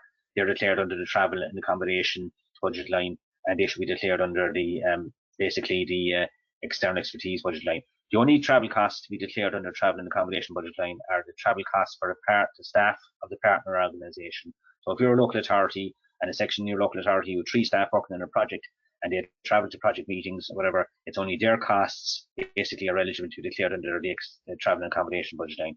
If you bring in a sub-partner, or if you bring in an associate or kind of an expertise or an observer or whatever, and they attend some of these meetings, whatever, their travel costs are to be declared under the external expertise and services budget line. Some of the other problems we have is, again, with receipts, there's no official receipts available, taxis, tolls, bus fares. I know people tend to lose them or whatever, but you need to make sure that you have to support the costs, and you have to demonstrate an audit trail for the costs. So you need to make sure you retain those. I've seen in second level audits where even though the amounts are minuscule, second level auditors have recommended taking out costs because there's no receipt there to back up the figures. Copy of travel claims mightn't be submitted. Travel paid outside the reporting period. That's something again to be mindful of, whatever, like that the cost has been incurred within and paid within the reporting period, and particularly we home in that towards the end of the project, when the project is finishing up, that all your costs have to be paid. Normally projects are due to finish up about 3 months before the official end date, and therefore all the costs will need to be processed and paid and through the bank before the 3 months are up. No evidence of approval for travel outside the programme area. We had a case recently where a partner attended a workshop. It was outside the programme area, but it was in the European Union, and they didn't apply to the JS for approval at the time via the lead partner, and I decided to leave it go through at the time on the claim. I mean, because it wasn't very far outside the programme area of the particular programme, but the JS had come back and recommended that cost be removed, and that cost amounted to 1,500 quid for travel costs. So you need to be sure that if you're travelling outside your programme area for any events whatsoever, that you get prior approval from the JS, and most programmes have particular forms that have to be filled in and submitted to JS seeking approval. Other problems that we have, again, you must have evidence that the meetings and events have taken place, so we're looking for agendas and sign-in sheets and so forth.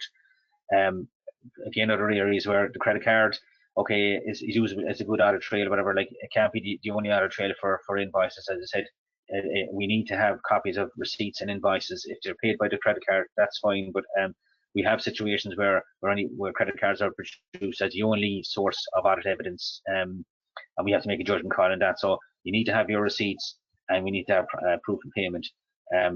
Again, situations where conference fees and registration fees, a lot of, particularly maybe the likes of universities, we've come across that quite regularly, where the individual or staff members will pay the cost of the conference fee or registration fees themselves, and then claim it back through your travel and accommodation or travel system or whatever, and it goes in as part of a travel claim. And then when someone is going through the claims or whatever, the whole lot is put into travel and accommodation and claimed under that budget line.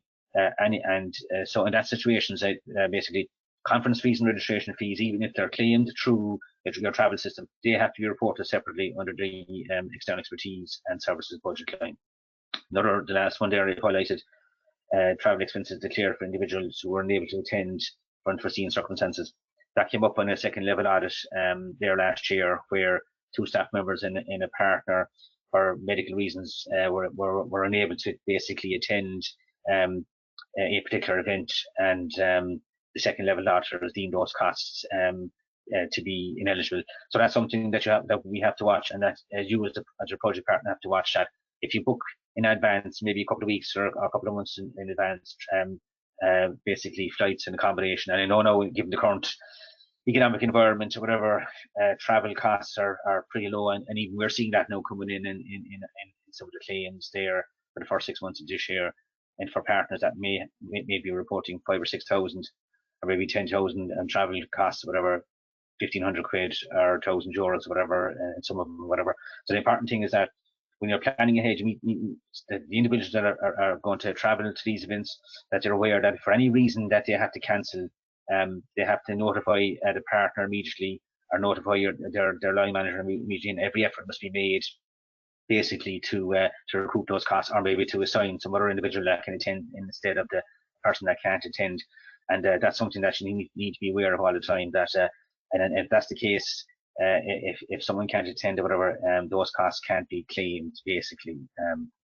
So just moving on into our external expertise and services areas there. Again, just some similar ones there. you have situations for expertise where, say, a partner meals might be declared under travel, but there are accommodations under expertise and services. Any travel costs associated with an external expert that's incurred has to be processed under the external expertise and services budget line. Some cases you find where there might be no link or very little link for the expertise costs that are declared. Again, the usual evidence of proof of payments omitted. Tendering, I mean, procurement is a big area, and if you're working in local authority or in university and any of these agencies, you should be well aware of the requirements for public procurement procedures and the rules and regulations around that. It's very important. We need to have a full audit trail from start to finish, and obviously the greater the value of the contract, the more intense the tender process will be. The big area that the Commission look into, and again, there's penalties that can be imposed. And just to give you an example, there on the North West Europe programme, they recommended 25% correction on expenditure. So if there's an incomplete tender process and you declare an item expenditure, that can be subject to a 25% reduction straight away. So you see some of the other bits there that are covered, like split contracts, valuation assessment, tenders not provided, or contracts above the threshold not advertised, any tenders.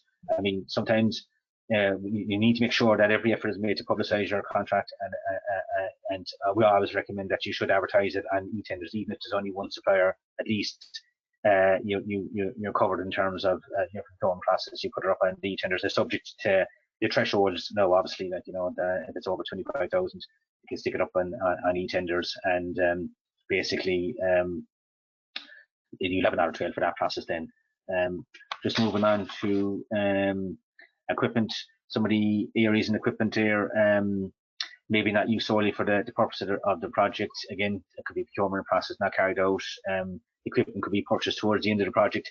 If it's a core asset, the full cost will be lowered. If it's not a core asset, then depreciation rules will kick in there, and again, you'll have to look at that in terms of the and obviously, generally speaking, that in terms of planning for your project, normally a lot of equipment will be purchased maybe at the start of the project or into the first 12 months. But any equipment that would be purchased close to the end date, there would have to be a very valid reason for it. And if it's a core asset and it was meant to be purchased and delivered in that particular semester, that's fine. But I mean, it's an area that we do look at, and the JS do look at as well. You know, so other areas that we've come across difficulties with when equipment wouldn't be available when we go out and spot check or whatever. No, that could be just for genuine reason that someone might be available, or if it's a laptop or whatever, or bits and pieces like that.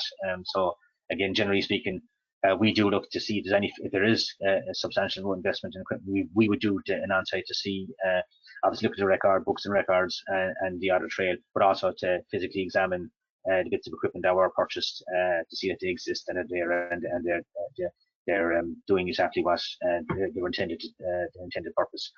Depreciation policy not applied, and again, invoices not paid outside the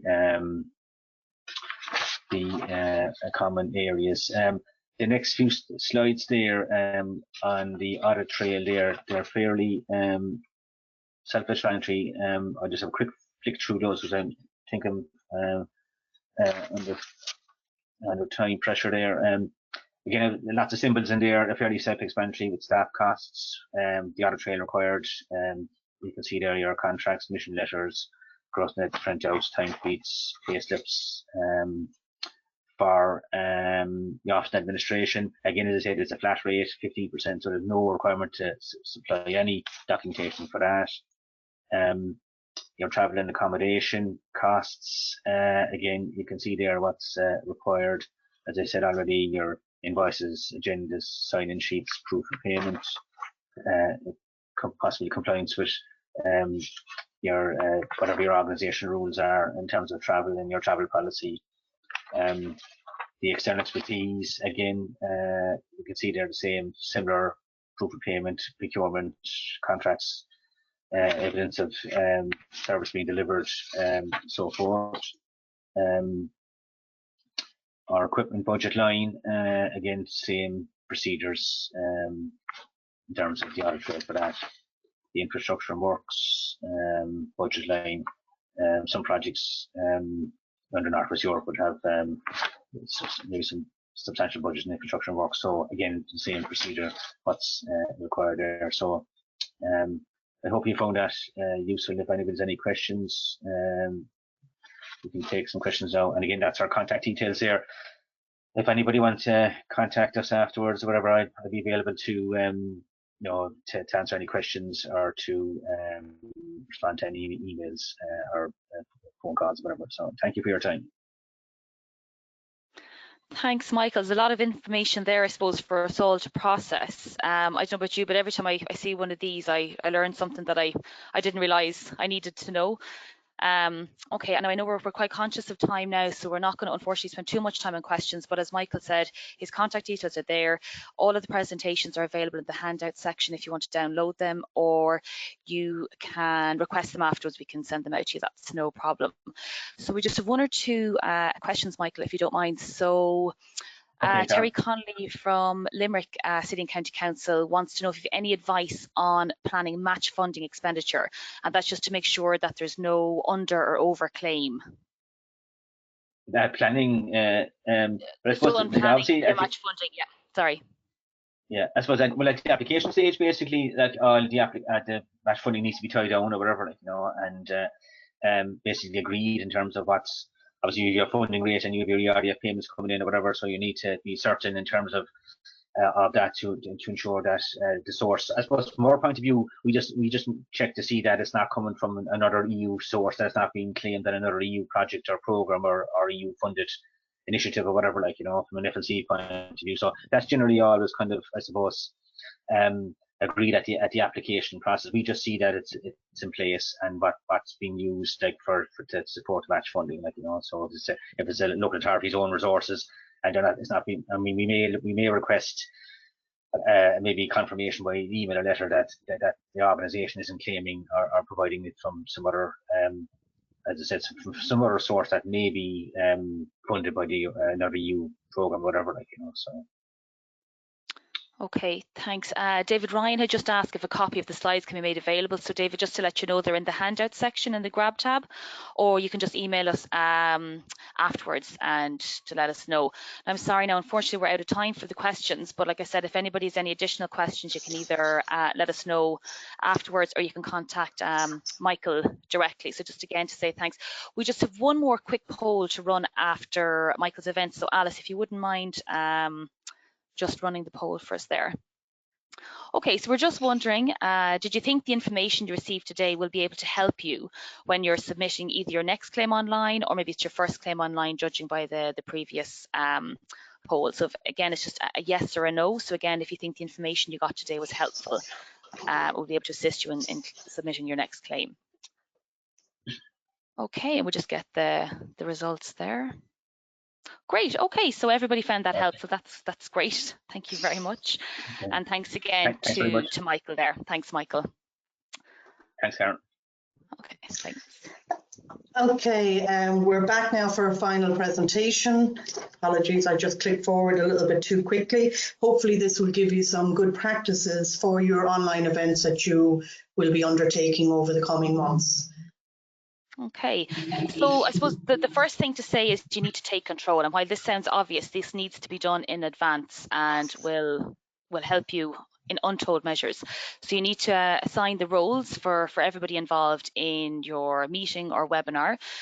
So that comes back to the event organisers, the moderators, the presenters, technical support. So everyone needs to know what they're doing on the day and when they're doing it. So you need to very clearly defined roles. And again, I can't stress this enough, test your platform with everybody involved beforehand. So that includes, again, your organisers, your moderators, your presenters. We've gone even to the lengths of having somebody come in as a kind of a pretend attendee on the day, just to make sure that the polls are running effectively, that they can see the videos, and just to make sure that there are no technical issues. Everything can be done once you have enough time to sort it out. We'd always recommend having a practice run with your organisers, presenters, anyone who's involved on the day, and ideally if you can get that kind of roughly a week before the event, again, just to make sure that people are comfortable with using the platform. Every platform has its own little quirks. Different devices might have different capabilities. So again, you just need to make sure that everybody is very comfortable with whatever device they're using and with their presentation and I suppose how things are running on the day.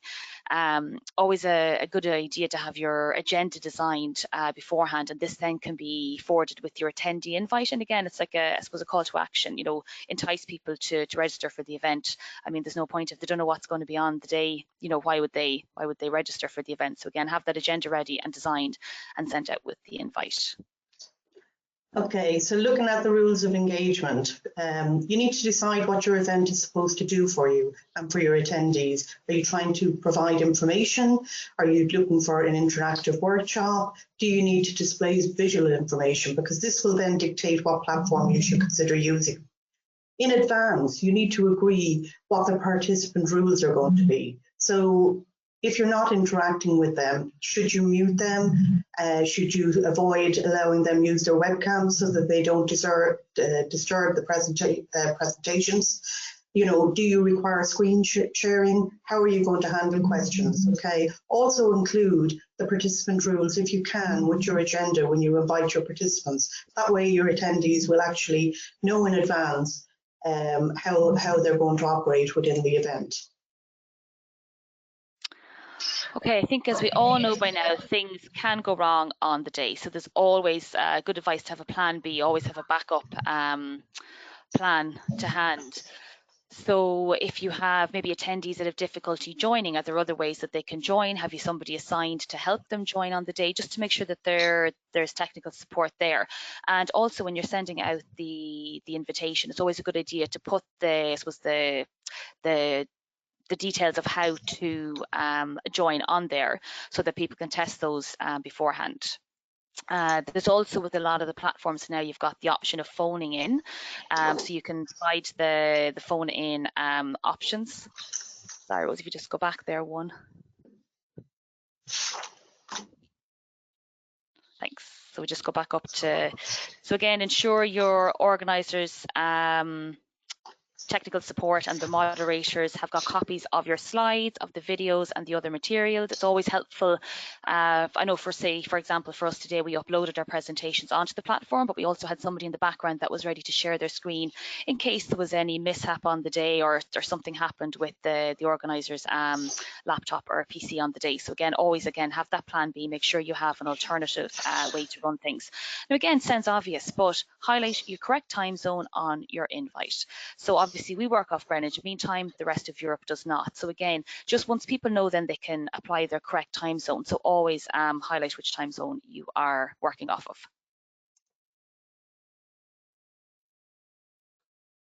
Okay, so you need to engage your audience when you're holding these online events.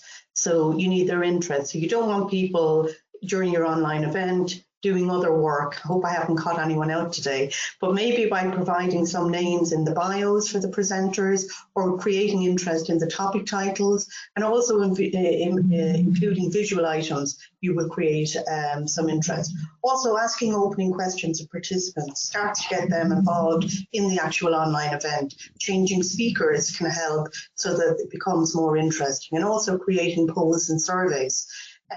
We will do a survey at the end of this so that we can hopefully get information from you about future events.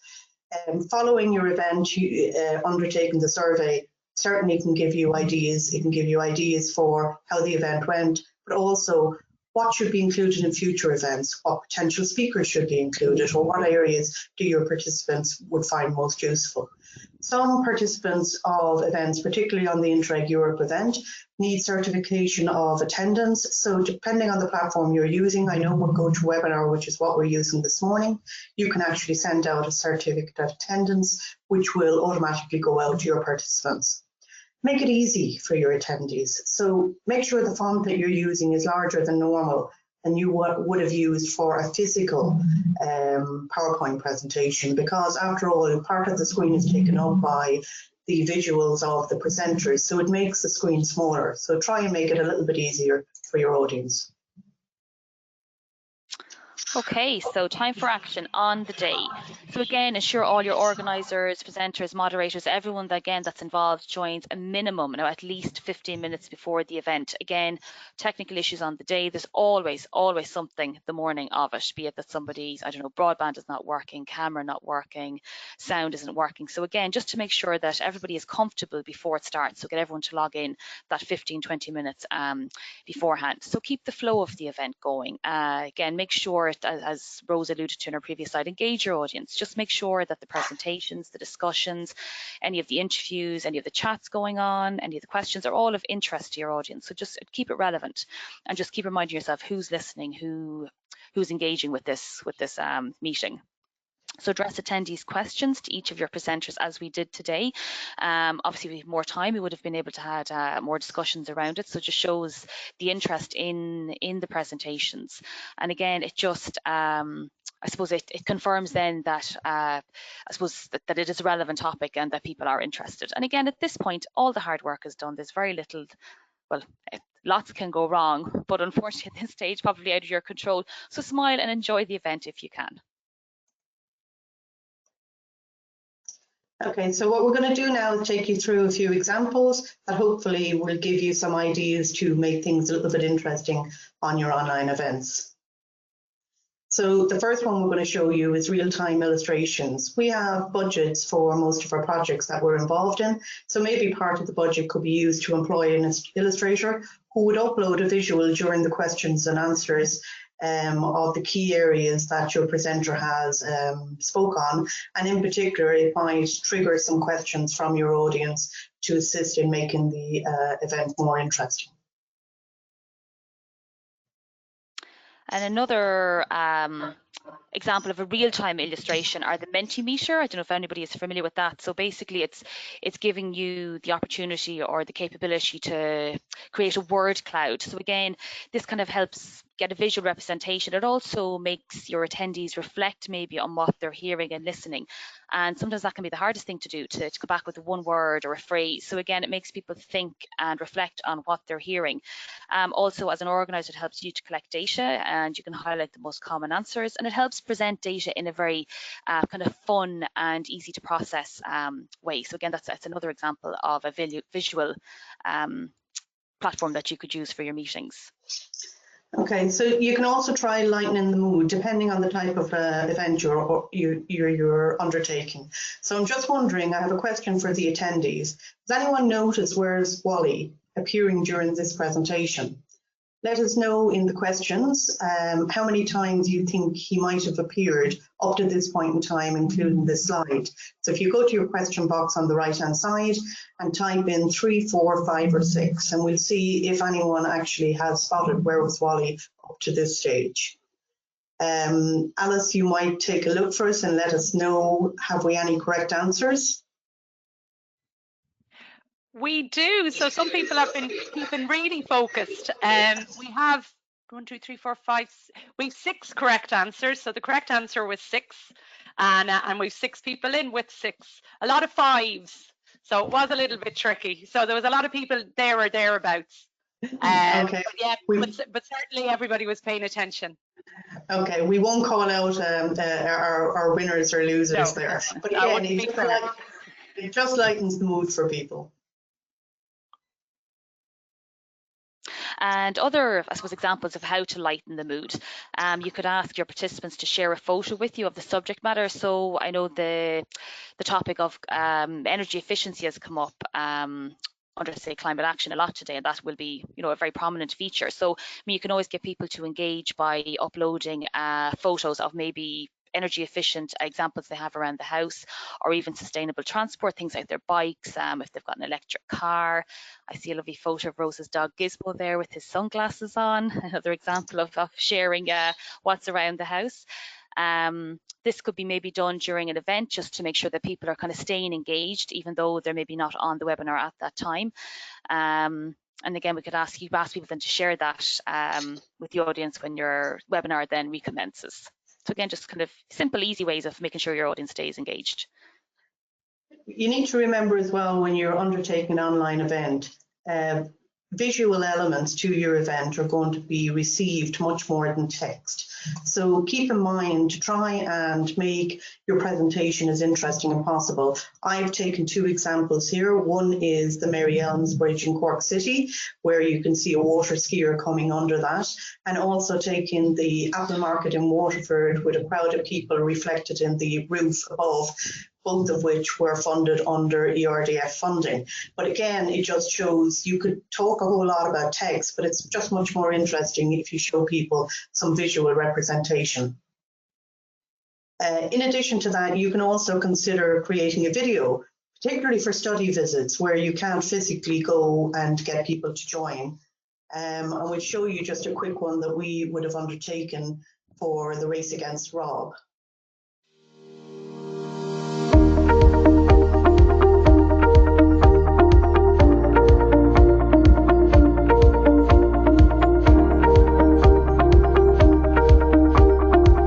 As part of European Mobility Week, the Transport Mobility Forum and Matchup have come together where we're having a race against Rob Heffernan from Kent Station, promoting low carbon modes of transport, the bus, walking and cycling.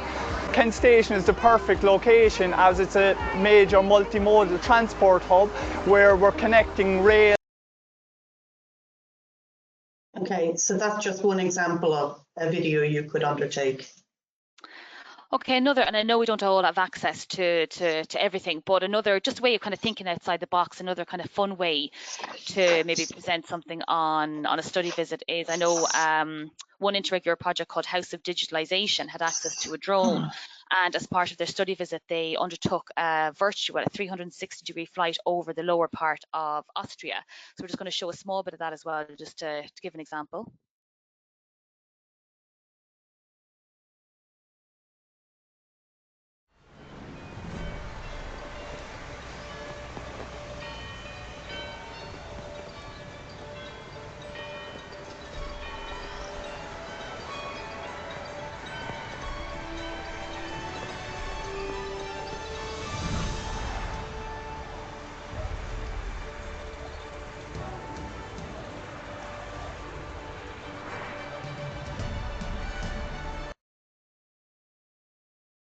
So even though we're not traveling, you still get a sense of being there. So ideas like that just help make it more real for participants. So we'd like to thank you for your attention today. I know we've gone through our presentation very quick, but we want to stay on time. As a result, we will look and see what questions are there, and we'll come back to you outside of this format. But I suppose before we conclude today's webinar, we'd like to release a final poll to get an indication as to the potential topics you might like to see at our next ETC meeting. So Alice, you might run that. So what topics would you like to be included in the next ETC meeting? Further training on submitting claims, information on future programming period, updates on other specific programs, update on work from the Committee of the Regions, or other training or support.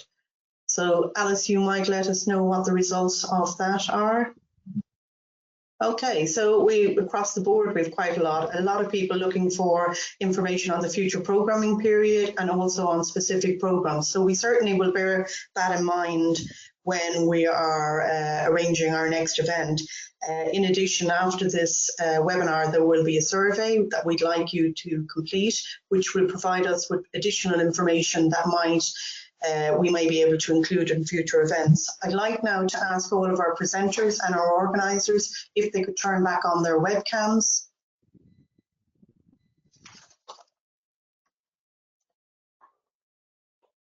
Okay, can I say a special thanks to our presenters, Michael Buckley from the Southern Assembly, Brendan Mooney from the Northern and Western Assembly, Teresa Lennon from the Irish Regions European Office. Thank you very much for your presentations today. We really appreciate you attending. Thank you also, a special thanks to Alice and Catherine, who were behind the scenes today running the webinar and assisting us with our polls, videos and slides. We hope the event was beneficial to you all, and our plan is to take the information that we got from both the polls, the questions we asked today, and also from the survey at the end of the event in order to be able to design an agenda for another meeting, hopefully before the end of this year. which will be specifically addressing some of the issues that you raised with us. In particular, we may have some of our presenters back to get more presentations from them around focusing on some of the questions that you raised and some of the comments that you raised. So thank you very much, everybody. I think we're just about 1 minute out of schedule. We really appreciate your attendance today and look forward to talking to you again soon. Take care, everybody. Thanks for organising, guys. Thank you.